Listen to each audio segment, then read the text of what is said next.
નમસ્કાર અમારે સદાયને માટે આદરણીય અમારા વંદનીય અમારા માનનીય પેન્શનર મિત્રો, નિવૃત્ત કર્મચારી મિત્રો, ભાઈઓ તથા બહેનો, સ્વાગત છે આપ સૌનું આપણી આ યુટ્યુબ ચેનલ ભાવેશ મકવાણા ન્યૂઝમાં। તો પેન્શનર મિત્રો, આજની તારીખ 29/6/2026। તો આજના આ વિડીયોની અંદર આપણે વાત કરવાના છીએ દરેક નિવૃત્ત કર્મચારીઓને આવતીકાલે એટલે કે 30 જૂન 2026 સુધીમાં આ કામ ફરજિયાત કરવું પડશે, નહીંતર જૂન મહિનાનું પેન્શન નહીં આવે।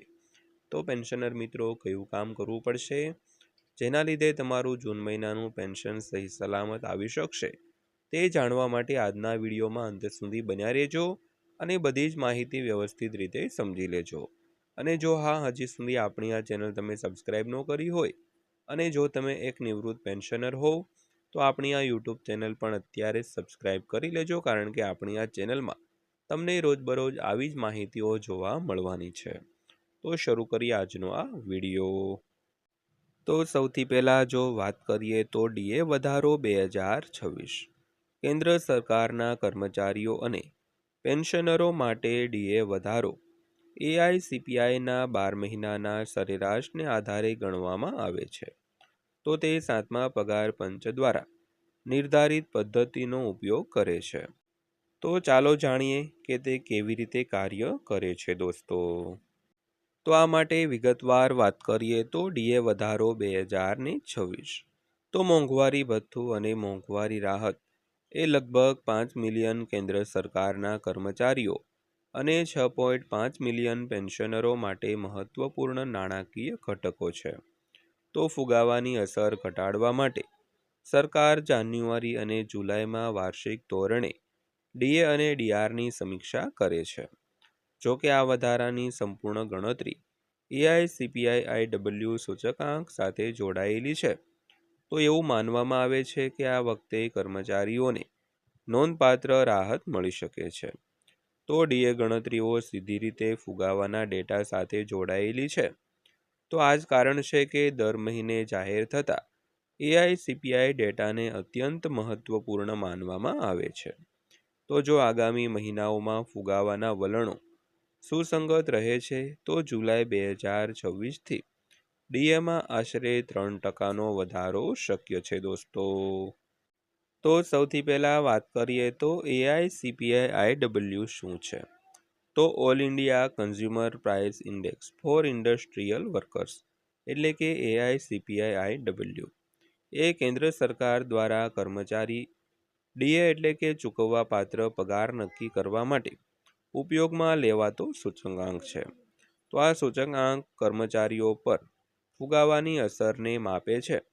તો 7મા પગાર પંચની ભલામણો અનુસાર ડીએની ગણતરી પાછલા 12 મહિનાના સરેરાશ એઆઈસીપીઆઈ ડેટાને આધારે કરવામાં આવે છે। તો જો ફુગાવો વધે છે તો કર્મચારીની ખરીદ શક્તિ જાળવવા માટે ડીએ પણ વધે છે। ત્યારબાદ વાત કરીએ તો જુલાઈ 2026માં 3% ડીએ વૃદ્ધિની અપેક્ષા। તો નિષ્ણાંતો માને છે કે એપ્રિલ 2026 સુધીના એઆઈસીપીઆઈ ડેટાને આધારે જુલાઈ 2026થી મોંઘવારી ભથ્થામાં 3%નો વધારો શક્ય છે। તો જો આવું થાય તો ડીએ અને ડીઆર દર 60%થી વધીને 63% થઈ શકે છે। જો કે અંતિમ નિર્ણય કેન્દ્ર સરકાર અને કેન્દ્રીય મંત્રીમંડળની મંજૂરી પછી જ લેવામાં આવશે મિત્રો। તો ત્યારબાદ વાત કરીએ તો 1.2 કરોડથી વધુ લોકોને લાભ મળશે। તો મોંઘવારી ભથ્થામાં કોઈ પણ વધારાનો સીધો લાભ કેન્દ્ર સરકારના કર્મચારીઓ અને પેન્શનરોને થાય છે। તો હાલમાં આશરે 12 મિલિયન લાભાર્થીઓ ડીએ અને ડીઆર વધારાની રાહ જોઈ રહ્યા છે। તો આનાથી તેમની માસિક આવક અને પેન્શનમાં વધારો થાય છે અને વધતી જતી ફુગાવાની અસર ઓછી કરવામાં મદદ મળે છે। તો ત્યારબાદ વાત કરીએ તો 8મા પગાર પંચ દરમિયાન ડીએ ફોર્મ્યુલાની પણ ચર્ચા થઈ હતી। તો વિવિધ કર્મચારી સંગઠનો 8મા પગાર પંચના સંદર્ભમાં મોંઘવારી ભથ્થાની ગણતરી કરવા માટે ઉપયોગમાં લેવાતા વર્તમાન સૂચકાંકની સમીક્ષાની પણ માંગ કરી રહ્યા છે। તો કેટલાક સંગઠનો માને છે કે વાસ્તવિક ખર્ચ અને ફુગાવાને વધુ સારી રીતે પ્રતિબિંબિત કરવા માટે વર્તમાન AICPI-IW સૂચકાંકને નવા ફુગાવા સૂચકાંકથી બદલવો જોઈએ। તો ત્યારબાદ વાત કરીએ તો કર્મચારીઓ અને પેન્શનરો માટે ડીએ શા માટે મહત્વપૂર્ણ છે? તો મોંઘવારી ભથ્થું કર્મચારીઓના પગાર અને પેન્શનરોની આવકનો એક મહત્વપૂર્ણ ભાગ છે। તો ફુગાવો વધે ત્યારે તેનો દર વધારવામાં આવે છે, જેથી તેમની ખરીદ શક્તિ પર અસર ન પડે।